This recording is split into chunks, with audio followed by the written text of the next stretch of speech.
welcome to The Enthusiast. I am sitting here with Daymond John. Daymond John, thank you so much for being here today. I appreciate it very much. No, man, it is an honor. Thank you. Congratulations on such a beautiful piece of work that you put out every quarter. Thank you so much. We're only featuring, we just finished a beautiful shoot here at the Mondrian, by the way. And thank you so much for your time. I appreciate that very much. Oh, no, it was my honor. And I like the fact that from your side to the people around you, you're very direct and precise and intentional on what you want, right? Because it's amateur time when, the person is all over the place, Yeah, no, we've been very blessed with the Enthusiast Report, just with the people we've had on the cover, from 50 Cent to George Clooney, Randy Gerber. We've got Mayweather coming up, and of course yourself being on the cover. So what I want to talk about today a little bit is one thing with Enthusiast Report is about lifestyle luxury, but we have a saying that lifestyle and luxury, without having the lifestyle, you're not going to achieve the luxury of it, right? I agree. So tell us a little bit about your beginning in your career.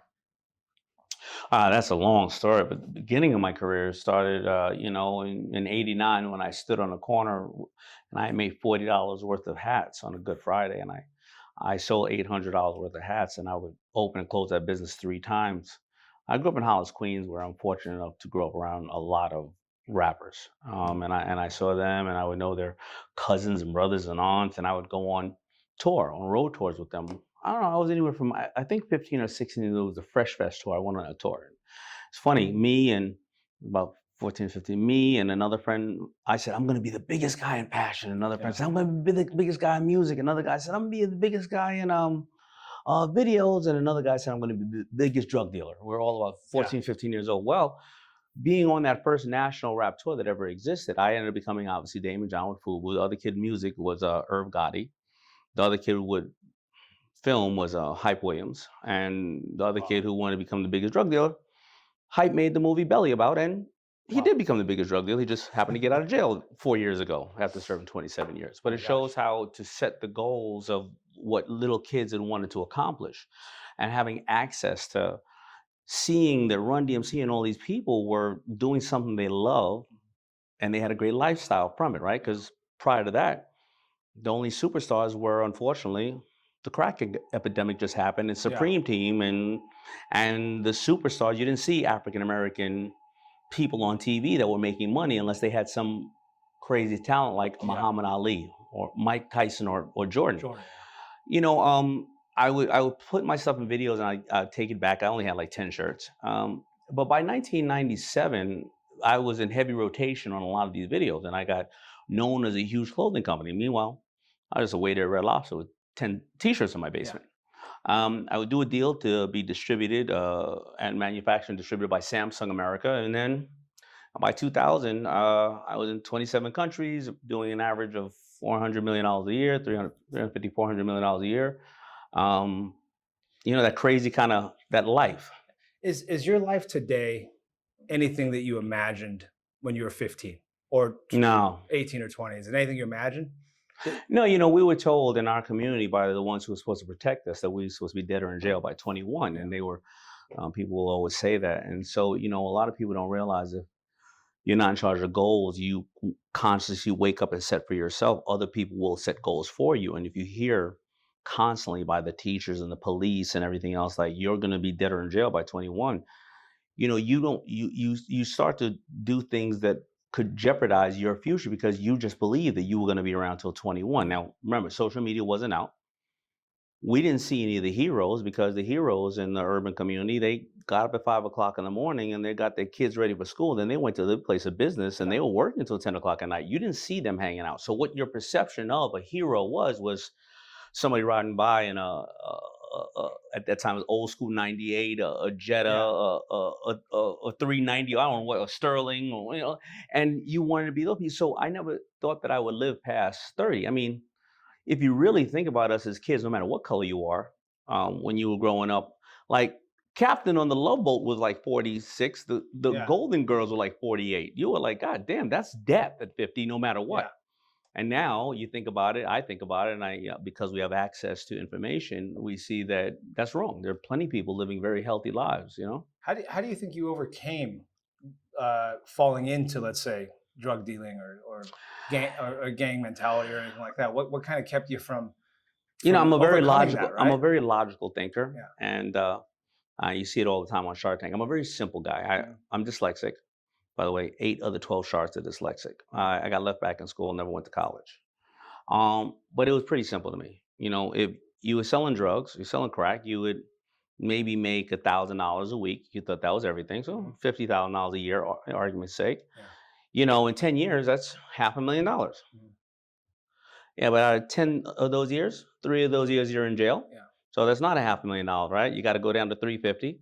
You have no medical, no coverage, right? You got to watch over your back and you may be dead. Then you got to pay for lawyers. Yeah. You make more money in McDonald's. Yeah.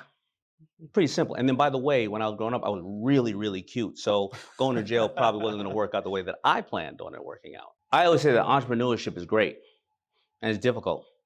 Nothing more difficult than being a single mother. Yeah. You know, nothing against dads in the world, but we don't risk our lives to bring Yeah. a child into this world. And a mother, even if she's with a father, but even a single mother, there's no book that's going to show you step by step on what to do with a child. Yeah. Right. So my mother was very smart. She made sure that every single summer I would stay. I lived on a naval base in Hawaii. I lived in Trinidad, Barbados. I lived in a lot of countries. And before 9/11, my mother figured it out. My mother would take somebody's child that lived over there and say, "I'm going to take your child and watch them because, you know, we don't want them on the streets in Hawaii. Yeah. You're going to take my child and watch them." And prior to 9/11, you can buy a 17 connecting flight to Hawaii for like $100. So I left in June. I got there somewhere around August. But she figured that out and she kept me off the streets. What advice would you give your younger self today? If you could talk to your younger self when you were starting FUBU, what kind of advice would you give yourself? You need financial intelligence. Everybody needs financial intelligence. Which you have a book actually that you just that I you have a you launched, children's book on it book, right? because you know I've had the honor of writing a lot of adult books and we're jaded. So you know I can't tell you how many people come up to me and it's very hard for me to write a book. I wrote about 5 books and I write them after I'm asked enough questions about something and I don't have either me or I can't find like Tim Ferriss or Tony Robbins, somebody that answers those questions. I usually say I want to put out an adult book, but I'm done with adult books now because I may put out one more, but because too many adults come up to me and say, "Well, help me out how to become rich or famous or successful," and I go, "So you think I should be sitting around holding that secret for all my life?" Yeah. I just wrote 3, 4 books. It took me, dyslexic person, 2 years to write it. You won't even take 5 minutes to read it, you lazy bastard. So grow the fuck up and get out of here. Yeah. But kids, when you teach them that, a kid didn't ask to be brought here. So I have my book, and it takes you 5 minutes to read it. You read it with your dad or your mom. Shows you how to be an entrepreneur. But a kid wants to read it a bunch of times. And a kid at 6 or 7 years old, whether they take that knowledge of what I gave them then or 20 years from now, I have hope in them. Us as adults, inclusive of myself, Yeah. we're too jaded. There's too much information around there True. right now, right? Yeah. So, but financial intelligence, by the way, is the most important thing because if they don't teach us financial intelligence in school, and then the fact is that 50% of the kids graduating today from college will retire with a job title that doesn't exist today. Like imagine 10 years ago, somebody said you were going to be a pay-per-click manager, AI operator, a social media manager, a TikTok influencer. You would have said, what are you talking about? Crazy. So if kids don't have financial intelligence today, but then at 17 they can go take a $500,000 to $700,000 loan on an education and they're not even sure they want, then what are we doing? We're setting our children up for failure. I think that book is brilliant for the fact that I believe that the schools today, when it's high school or especially the public school system, it's something that needs to really be taught at home too, and someone that knows financials, that knows money, that understands money. They don't teach that. They don't really teach entrepreneurship. They teach you to be put into the system. Well, because Right. they're still working off of 80 years ago Yeah. when we were prepping people to go to war and building great.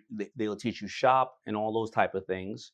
But even being in shop today, being a mechanic today, it's not like the greasy mechanics we grew up with. A mechanic today, I don't care if you work for John Deere or you're a coder. You're running software. Yeah. Right.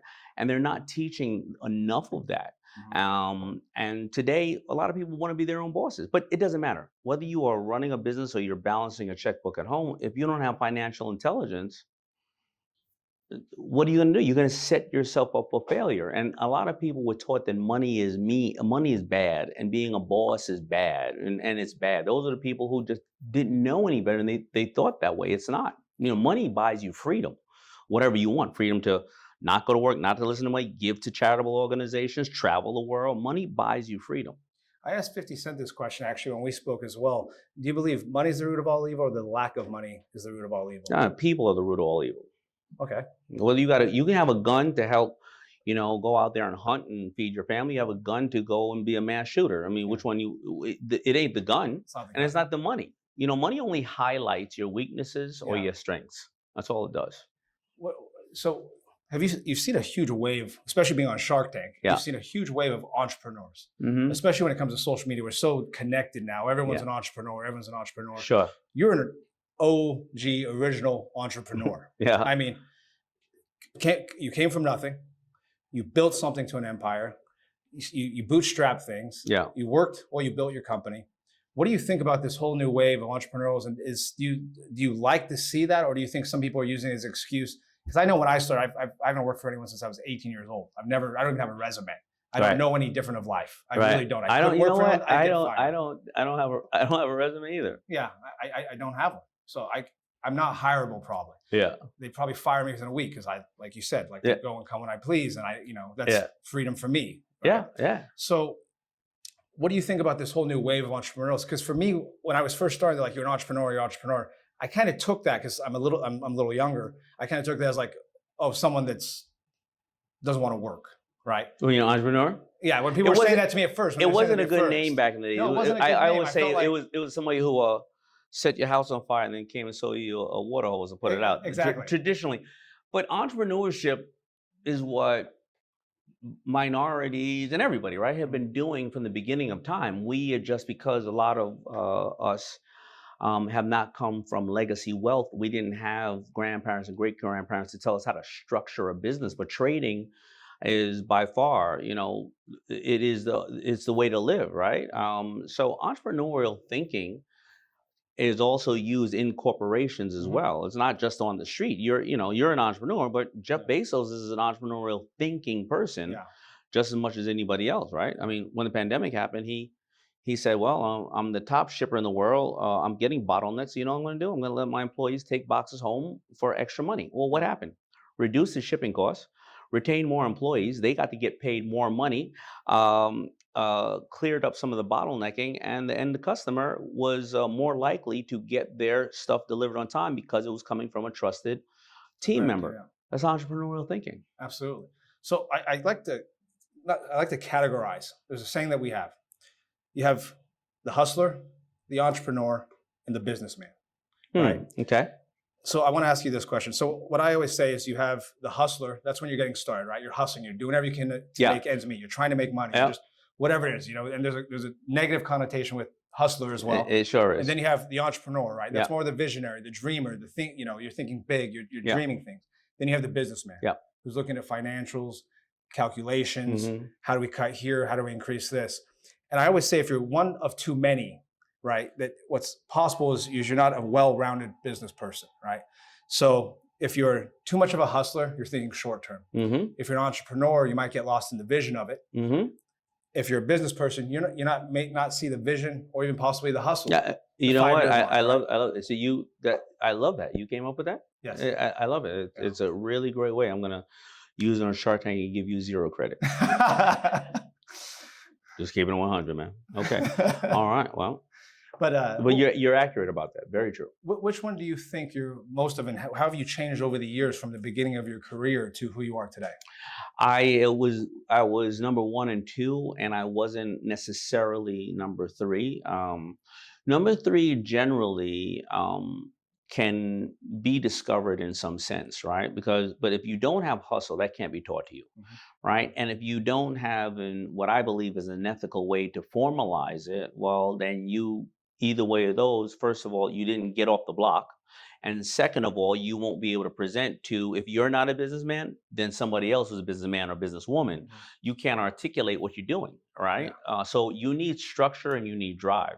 Later on, there's a lot of people out there who can find financing, can look at your EBITDA and all those other Yeah. type of things. But I think that number one is the most important because you need to be able to get up before everybody and go to sleep after everybody. Mhm. Then number two is you're formalizing, okay, if I did it today, how like this, how can I 10x or 100x it?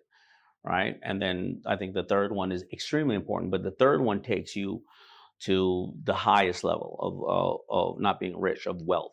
That's kind of your college education, right? That your master's, right? We Yeah. say your PhD when you're getting to the business Yeah. person or businessman part of it, right? Yeah. Yeah. Which brings me, you have your mastermind program. Yeah. So tell me a little bit about that, because that's bringing CEOs to another level, being able to scale businesses. And Yeah. You know why I'm thank God I've been on a show which is a sad fact in one sense that I'm the only African American that have been on a major television show for 15 years that have nothing to do with music, sports, or television. And there's many Latinos and African American men and women that should be highlighted on those shows. yeah, But you know, I've been a voice of reason. I've been a voice of education. And it was funny that one of my friends had said to me one day, he said, "Hey, help me out with this." And then I said, "You're good." He was like, "But you help everyday people." I said, "Yeah, because they need the help." He said, "Daymond, but I'm doing 5 million, right? I'm gonna up the business. If you help me more, I'm gonna be able to help more people." yeah, And I realized that I wasn't paying enough attention to the ones who maybe were on that pivotal stage. So I started something called Rise Nation Mastermind. Masterminds are very popular. And yeah. some of my people in my mastermind, they're in five. One's for health, one's for investing. But I realized that once you get past 1 million, you really can't talk to the people you were coming up with, or you can talk to them, of course, but you can't Yeah. get advice because they've never been there. Mhm. But at 50 million, Mark Cuban is not going to pick up the phone for you. Yeah. Right. But how do I put you in a room full of 50 or 60 or 80 people that are all dealing with the same exact challenges you have in real time? Right. The advent of AI, employee retention, right? Social media, right? Shipping and bottlenecking of working with China and quotas and HR, right? Because you either have that really, you've already at about 50 million, you start to basically capitulate and not know what to do anymore. You're Yeah. bringing in too many people, too many personalities. So yeah, I have something called Rise Nation Mastermind where we vet and we select people, and the groups come and talk real time 3 times a year.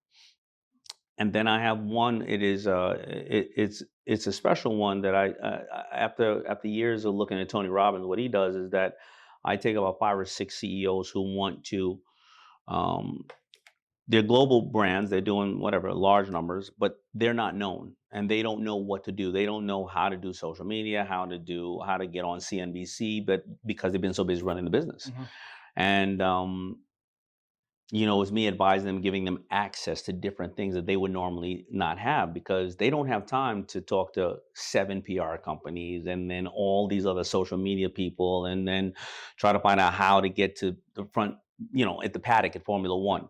But they have time to come around and maximize that time and then make connection because you want your name in the room before anybody else's. How important do you think branding is to a CEO, public It's branding? critical, right? Because years ago, I was just in Europe, and even before when I started, it was make it and they will come. Nobody knew who you were, Mhm.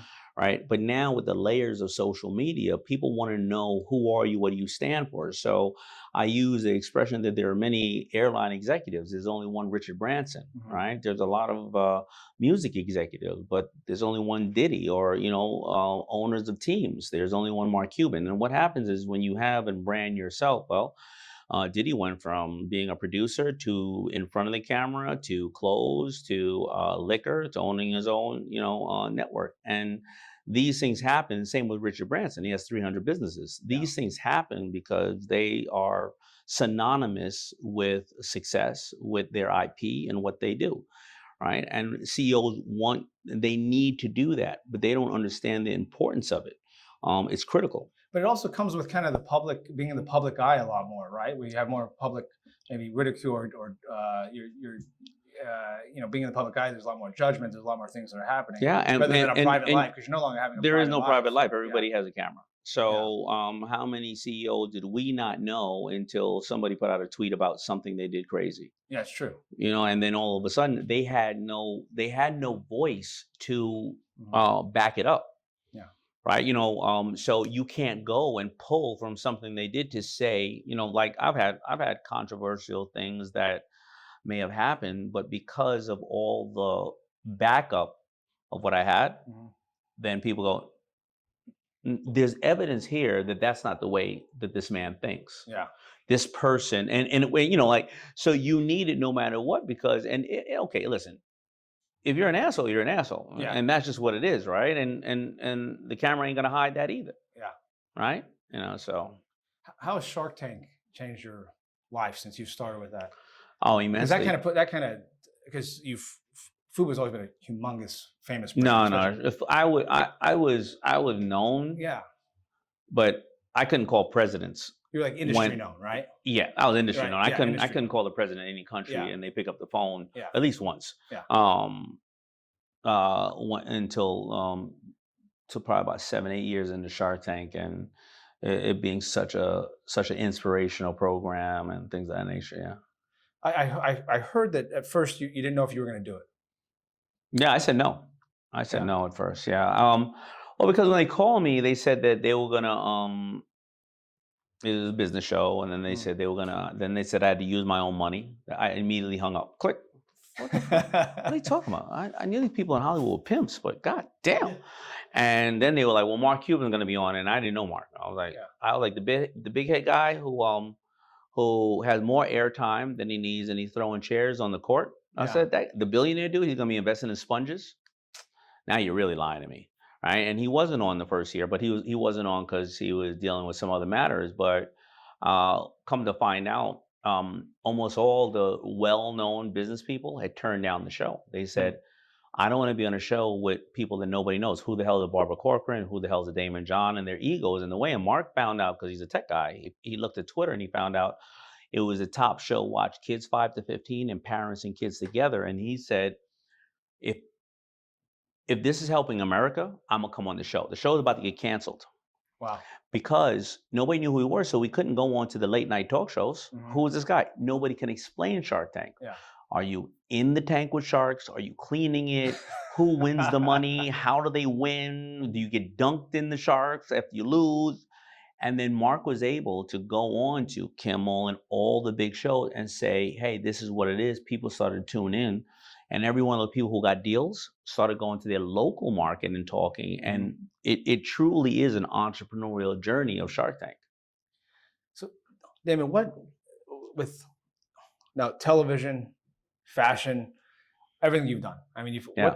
what's next? What are your goals? I mean, you're still so young too. What are some of the things you haven't got to accomplish that you want to accomplish? I want to break the system where I think there's a three-peat. This is my three-peat. So, thank God I've been able to hopefully, empower people with the concept of FUBU. Mhm. And then Shark Tank, empower, families and kids. And then now it's how do I get financial intelligence to all of our little kids out there to understand the simplicity of it. It's fairly easy because you look at Mark Cuban, he's taking on big pharma, right? With his no cost plus drugs, Yeah, which right? is huge. Huge, right? Yeah. And now I'm not gonna say that's conspiracy, but that's real money and real Mhm. people. This whole lack of financial intelligence in our school system, there's no conspiracy. It's just the education system is a little broken. Mhm. And if I can change that, well, what happens when you change a lack of financial intelligence? Well, if you don't have financial intelligence, you're paying for those school loans by 50 years old. You don't have financial intelligence. What does that do? That increases domestic violence, Mhm. right? That is the cost to almost everybody's health issues. Why? It's expensive to eat healthy. So, what are the cheapest things to eat? The Fast cheapest food. ingredients in this country are made out of butter, salt, and sugar, Yeah. right? That means you have more health issues, right? When a kid is, I was honored enough to be an ambassador for President Obama, Barack Obama, and I went with him to Africa, Kenya, and Cuba, and all these countries, and my job was presidential ambassador to teach people, everyday people, how to make whatever it is. Get $50, make it on your phone, right? In a month. When a young man is in whether the streets of Compton or the streets of Kenya. They can't make enough money, and they're coming home, and the woman is saying, the woman doesn't have a choice, especially in Kenya, because they can't, which is horrible. Which Obama said, a country will never win if half your team has to sit on the bench, right? And that's talking about the lack of respecting women, right? But a country can't win like that. But in that country, women can't work. So if a man comes home, the woman has to feed the child and take care of what she's doing. If she keeps complaining, what do you think is going to happen, right? Whether it's a day or 10 years, it's going to increase on domestic violence, right? Yeah. But if you can go make money legally, whatever it is, just to keep the lights on, well, that domestic violence is going to decrease. Also, if you can't make that money, somebody's going to come up to you and say, I'll give you $50, take this gun, or you take this, and then it's a national security matter, right? Yeah. So all of this, it bases around money, the simple use of it. So, and that's my three-peat. I'm going to change the system. And what I want to do is, the book did really well. I want every celebrity I know, every banker, every corporation to compete with me. Yeah. Right? Put out more shit. So even if you teach someone the financial, let's say you teach them how to be financially independent, financially wise, or even young, what's the next step of that though? Because it's one thing to have the knowledge of it. Some people have amazing knowledge in life. Some people go get a PhD, they never apply it, right? And like you were saying, even with school systems. No, so practical, right? Yeah. You hit it spot on. I'll add something too close to it. If you teach a child how $3 is supposed to be spent, whether $3, $3 million, $3 billion, very simple. And if they start off with this habit, the first dollar goes for what you have to pay for. Rent, mortgage, medicine, whatever the case. The second is an investment. Now, what is that investment? That investment can be in a public market. That investment can be in your education, but you have to be able to pay for that whole, like, right? Or it could be one of the cases. And the third dollar is for what you would like to have, but don't have to have. And if you don't spend the whole third dollar, that third dollar goes into bucket number 2. Sooner or later, compounding interest and or stocks, public traded companies, varied cases. If you put in $100 right now, automatically deducted. Shout out to my guy Adam, who is my stock advisor in the room and my photographer. But if you put $100 in right now, it's automatically deducted out of your check. Starting at the age of 18, by 65, it's $1.4 million. Wow. You don't have to do anything else, right? But if you understand that those 3 things is the way you do it, right? Dollar number 1, what you have to pay. Dollar number 2, investment. Dollar number 3, what you would like to have but don't have to have. Number 2 starts to overflow into 1 and 3, right? If you think like that as a kid, right? Well, what do we do as hardworking Americans? We want to treat ourselves first. So we go buy number 3 first. We never have money for number 2, and then we pay 18% interest on credit cards for number 1. You corrode it from the bottom. It's prioritizing your spending. I mean, that's it. And the way you prioritize your money. Yeah, and if people think, oh, and I need to be a millionaire, Tony Robbins talks about a man who was born as son of a slave. The highest paying job, I think he was born in like 1910. The highest paying job he had was he worked at UPS. When he died, he left his kids $80 million by properly putting it to work, right? So, it's not hard. People say the rich don't pay taxes, right? Well, the basic way to reduce your tax implication, that's legal, is that either in stocks or real estate, right? You buy Apple for $1 million, right? It goes up to 2 million. You go and call the banker. You go on what we call margin. You can pull out 1 million of it. And that 1 million you pull out, you pay 5 to 7, 8% interest. You don't pay it as a dividend or something you take out. And what do you do with that money? You buy more Apple, right? Same with real estate. Why can't somebody do that with $1,000? I took 1,000, it went up to 2,000. I went on margin, I got $1,000 more, and then I bought Tesla with that. It's very dangerous if you don't know the business, because when the margin call comes, they'll take all the shit you got if you only have it, like if it's on the bottom. But people usually do that and they spend it on the wrong things. They go and buy liabilities. They go and buy cars and jewelry. So it's just the way you think about it. That's it. It's the same exact money that you're spending. You know what I love to tell people? Right now, nobody's talking about Bitcoin. It probably doubled in the last, 6 months, because everybody talked enough about it. The air got taken out of it. A bank's going to give you 4% on your money. You ever doubled your money in 4 months? Not at the bank. There you go. And Apple, shit, that ain't going nowhere. Right? It's a universe. You walk in there now, You have to buy the computer, the iPad, and the watch, and then you got to go on to watch their movies, and then you got to go and you want to work out. They got a it's not going. They got a Peloton. It's not going Yeah. anywhere. And you don't have to be an entrepreneur. They're not going to call you up and ask you how to fix a computer. Yeah. Tell me the legacy to close out. Yeah. What is the legacy that you want to leave behind, personally and in business? What's the legacy you leave behind? Well, the business one would just be like it would just be that I opened the door and gave opportunity to anybody and everybody. That the beautiful thing about Shark Tank is when you stand on that carpet don't give a shit about your color, creed, sexual preference, age, gender. It just gives a shit if you're gonna wake up before everybody and go to sleep after everybody, and you're gonna own whatever the hell you do. And if I can show people of any color, creed, or whatever the case is, if my dumb ass can make it, you can, then I did my job. From a business perspective, that's the business perspective. From a life, personal perspective, I lived the best life I could. I was a good dad, a good husband, a good son, and because I ain't leaving my daughter shit. So that's it. All right. So to go back on that, you made a statement that if I could do it, anyone else can do it. Yeah. You 100% believe that's true. 65% of the world's wealthiest people are self-made men and women.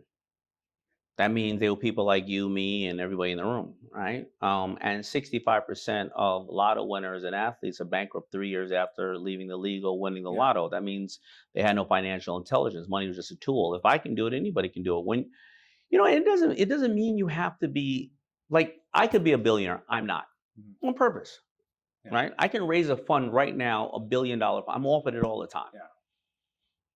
I'm not going to see my little girl, and it comes with a responsibility. Right? How many beds am I going to sleep in? And my biggest point, I had 7 homes and all my friends used them. So it all depends on what your purpose is. The greatest people in this country are our veterans and our teachers. Success doesn't need to be about wealth. But do you think it's better to have luck or skill? Would you rather have luck or skill? Well, because I think luck plays into it a little bit too. Well, I think you make your own luck, but in some ways, but no, I think you make your own luck. Sometimes you run into that right person, or you're at the right place, but you got to put yourself there, right?